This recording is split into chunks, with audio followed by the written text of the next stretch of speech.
guys, welcome back to my channel Trending Gallery 5. Kali ini kita akan rangkum alur film India berbahasa Telugu dengan judul Aswatthama. Film yang dirilis Januari 2020 ini disutradarai oleh Ramana Teja dan dibintangi oleh Naga Surya, Sargun Kaur Lutra, dan Mehrin Pirzada. Aswatthama berkisah tentang usaha seorang pria untuk menemukan psikopat gila yang telah memperkosa puluhan wanita dan bahkan ia menyetubuhi mayat. Penasaran seperti apa ceritanya? Nah guys, makanya simak rangkuman alur film ini tanpa skip biar ketemu magisnya film ini. Oke, tanpa banyak basa-basi, kita langsung ke TKP.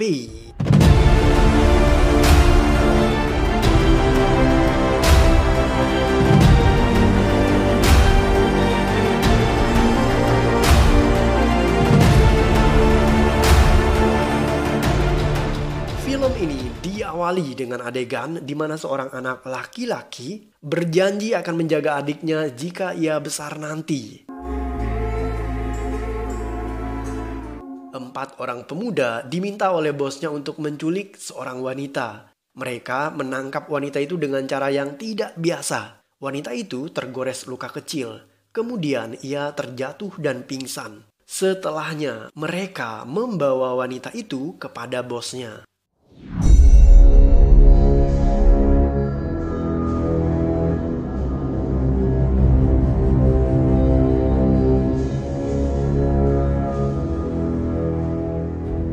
Seorang pemuda bernama Gana baru kembali dari Amerika. Ia bergegas menuju ke kampung halamannya. Hari itu adalah hari pertunangan adiknya. Adik Gana bernama Priya. Priya bertunangan dengan seorang pria yang bernama Raffi. Dan rencananya 3 bulan lagi mereka akan menikah. Gana memiliki kekasih cantik yang bernama Neha. Mereka pacaran jarak jauh. Ketika bertemu, Neha melepaskan ciuman bertubi-tubi ke wajah Gana. Suatu malam secara tidak sengaja, Gana melihat adiknya Priya mencoba bunuh diri. Ia segera menghentikan tindakan itu. Ketika ditanya, Priya mengatakan bahwa ia dihamili oleh seseorang. Dan orang itu bukan tunangannya. Priya bahkan tidak mengetahui siapa yang telah menghamilinya.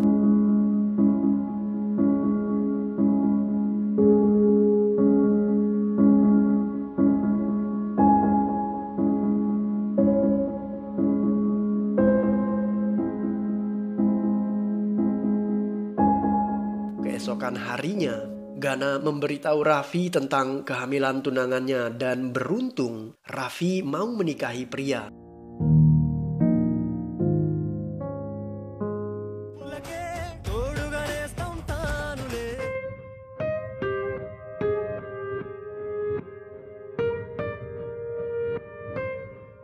Gana memburu orang yang telah menghamili adiknya. Ia mendapatkan informasi dari teman adiknya bahwa ada 3 pemuda yang diduga memperkosa Priya. Gana mendatangi 3 pemuda itu dan menghajar mereka satu persatu. Namun, tidak ada yang mengakui bahwa mereka telah memperkosa Priya. Karena gagal menemukan siapa yang menghamili adiknya, Gana meluahkan kekecewaannya dengan meninju cermin di kamar mandi. Tangan Gana terluka dan ia dibawa ibunya ke rumah sakit. Ketika ia keluar dari gedung rumah sakit, seorang wanita bunuh diri dengan melompat dari atas gedung. Wanita itu bernama Kirti. Mayat Kirti jatuh tepat di depan Gana. Di tangannya terselip secari kertas yang isinya adalah pesan kematian. Kirti bunuh diri karena ia hamil dan ia tidak tahu siapa yang telah menghamili dirinya. Gana datang ke kantor polisi untuk dimintai keterangan karena ia yang menjadi saksi bunuh diri Kirti. Di sana ia melihat sepasang suami istri yang melaporkan bahwa mereka kehilangan anak perempuannya sehari yang lalu.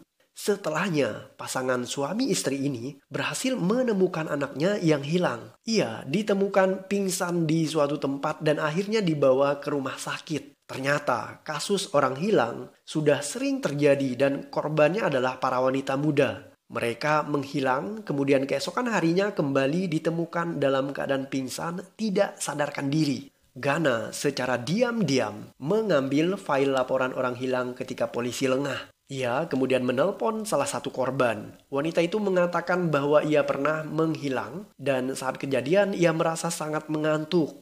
Kemudian, ketika terbangun ia menemukan dirinya berada di sebuah rumah sakit yang bernama Prerna. Saat pulang ke rumah, Ibu Gana mengatakan bahwa dulunya pria juga pernah pingsan dan ditemukan di rumah sakit yang sama, yaitu Prerna.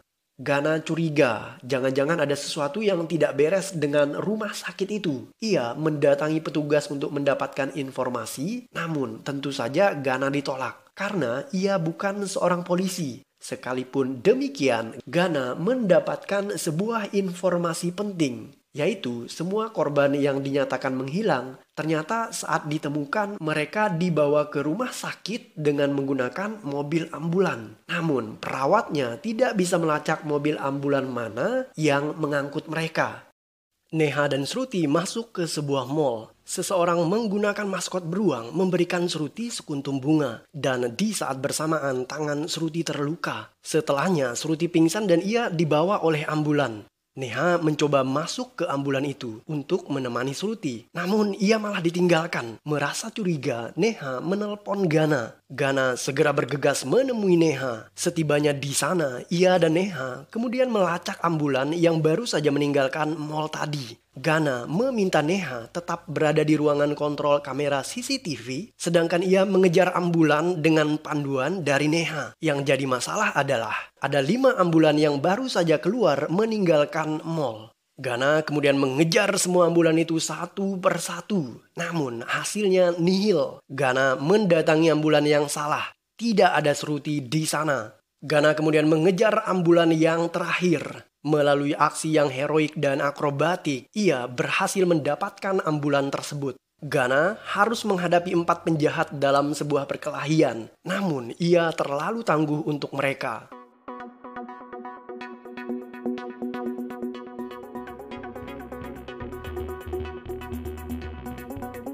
Keempat penjahat tadi berusaha melarikan diri dan berbaur dengan keramaian. Kebetulan hari itu orang-orang sedang merayakan festival keagamaan. Salah satu penjahat berhasil ditangkap Gana. Penjahat itu bernama Viraya. Viraya mengakui bahwa ia pernah menangkap pria, tapi setelahnya pria mereka lepaskan. Sejurus kemudian letusan kembang api mengejutkan kerumunan massa. Orang-orang berhamburan dan itu memberikan kesempatan buat Viraya untuk melarikan diri dari Gana.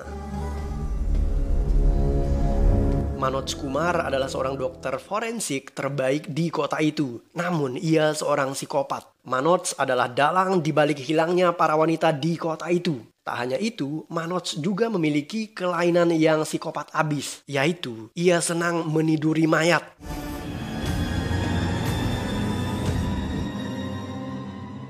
Untuk memuluskan aksinya, Manoj membutuhkan 4 pemuda tadi. Mereka kemudian menculik korban dan membawanya kepada Manoj. Setelah diculik, mereka semua diperkosa oleh Manoj dalam keadaan pingsan. Setelah itu, para wanita tersebut dikembalikan. Mengetahui jika keempat anak buahnya hampir tertangkap oleh Gana, Manoj tidak mau mengambil resiko. Ia tidak ingin Gana melacak dirinya melalui keempat orang ini. Manoj kemudian membunuh mereka semua dengan cara yang sangat sadis dan brutal. Bahkan setelah membunuh orang-orang ini, Manoj melanjutkan makan malamnya di antara tumpukan mayat mereka. Benar-benar psikopat sejati.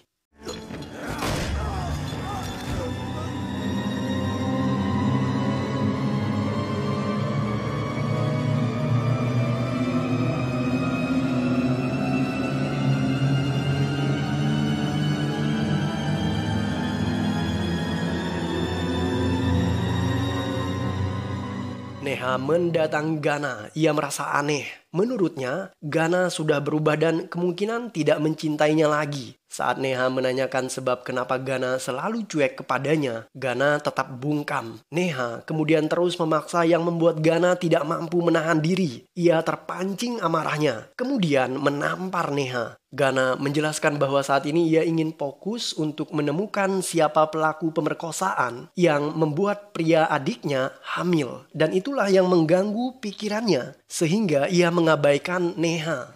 నీకోసం నా దగ్గర ఒక మంచి స్ప్రే ఉందక్క చూడక్క.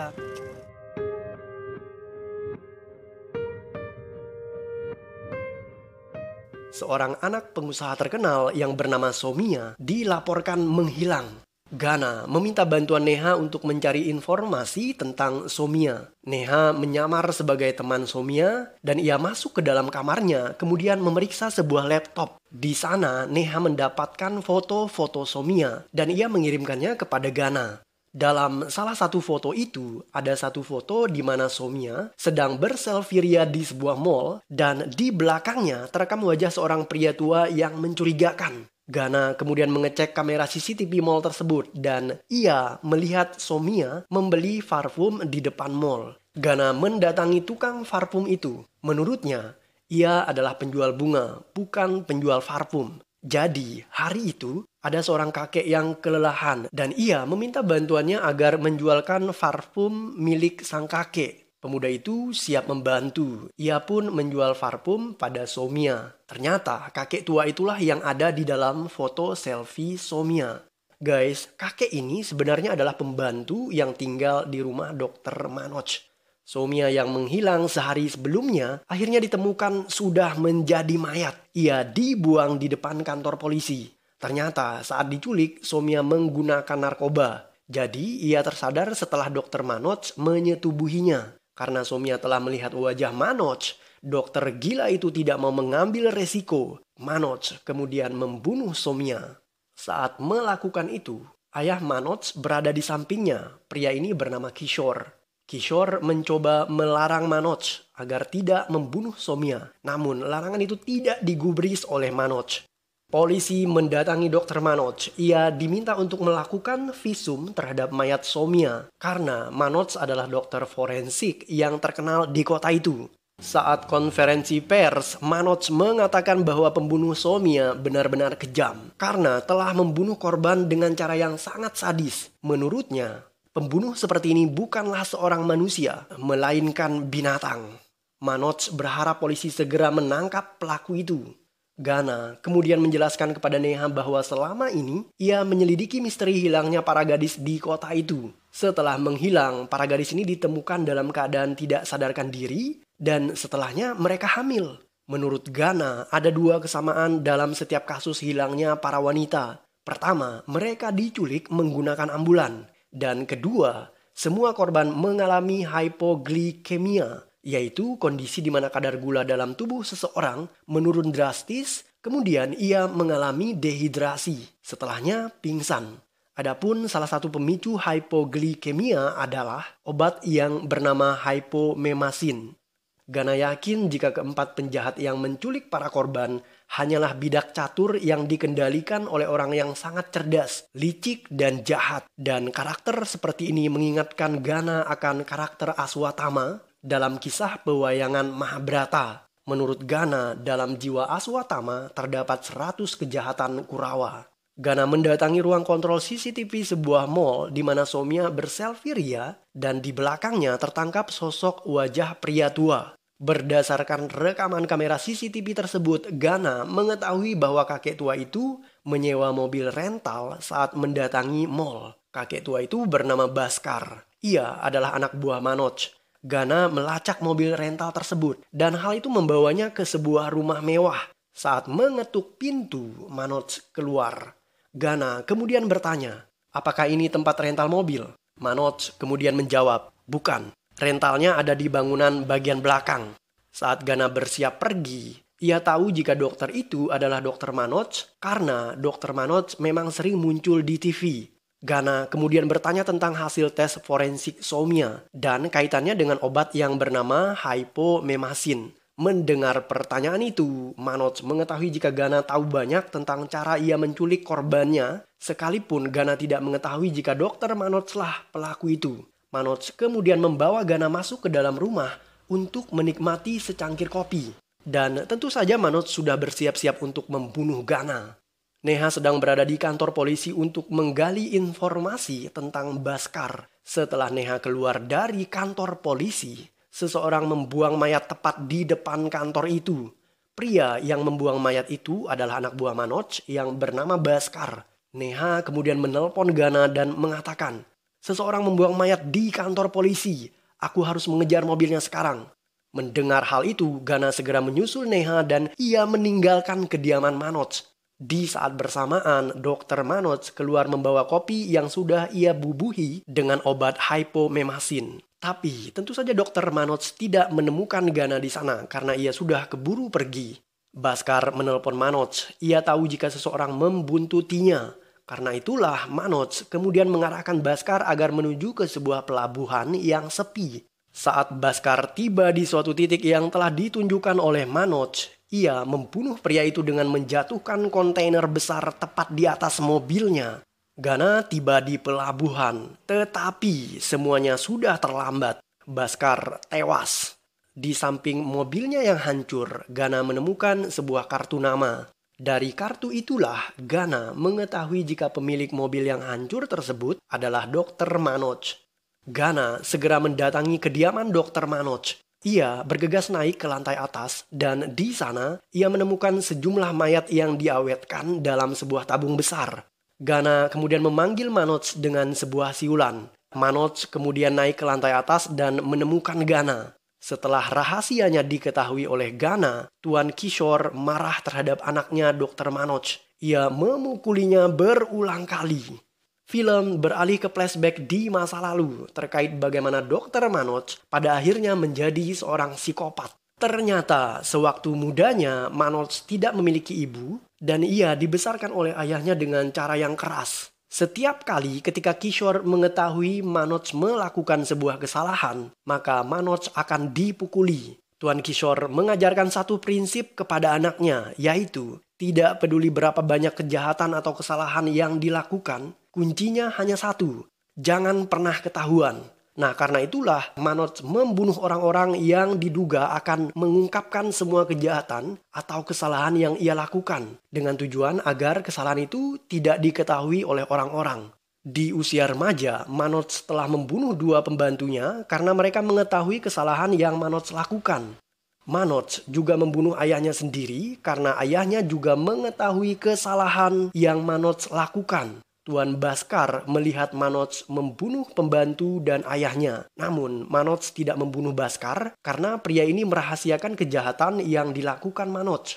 Jadi bayangan Tuan Kishore yang selalu mendampingi Dokter Manoj dari awal film itu hanyalah ilusi Manoj sendiri. Karena ayahnya memang sudah lama tiada. Film ditutup dengan adegan di mana Gana membunuh Dokter Manoj. Kemudian ia kembali berkumpul bersama keluarga dan adik tercintanya. Dan film pun berakhir.